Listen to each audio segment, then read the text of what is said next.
The United States criminal chase has begun, with top officials calling for Snowden to be prosecuted to the harshest extent of the law. Well, let's now get more thoughts on his predicament with Glenmore Treaner-Harvey, who's editor-in-chief of the World Intelligence Review website. Thank you very much, sir, for joining us here on RT to talk about this.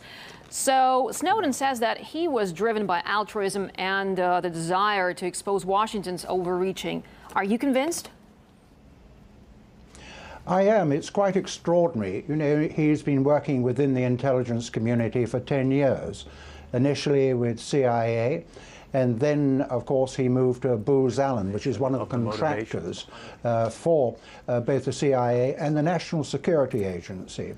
And about 4 years ago, he actually was considering becoming a whistleblower, but what he thought was that President Obama would be different from President Bush and would be more open about the sort of surveillance techniques that are used by the intelligence services. He says he was absolutely disappointed because Obama was just like President Bush and others.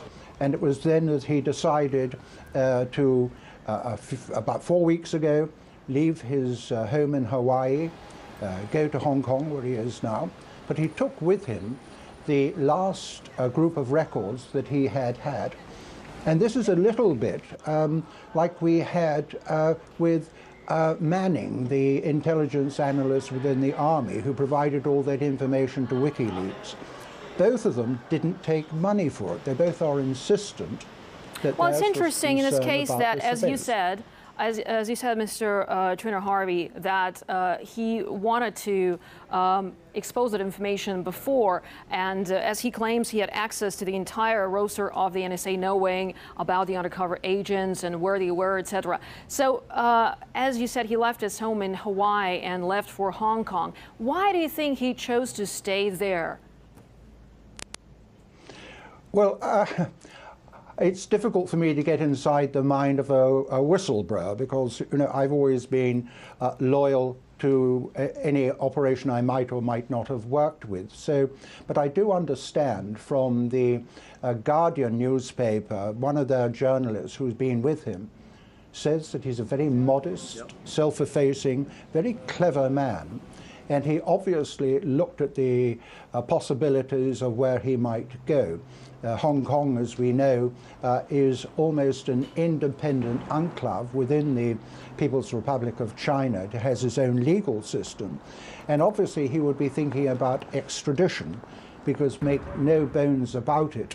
So how far do you think Washington will go to get their hands on him? They will use all of the powers available to them, both legal and, dare I say it, illegal. We've heard of rendition. Well, he's too high profile at the moment, I think, to be spirited away. So I do think that they will go for the legitimate operation. But there's no surprise about this.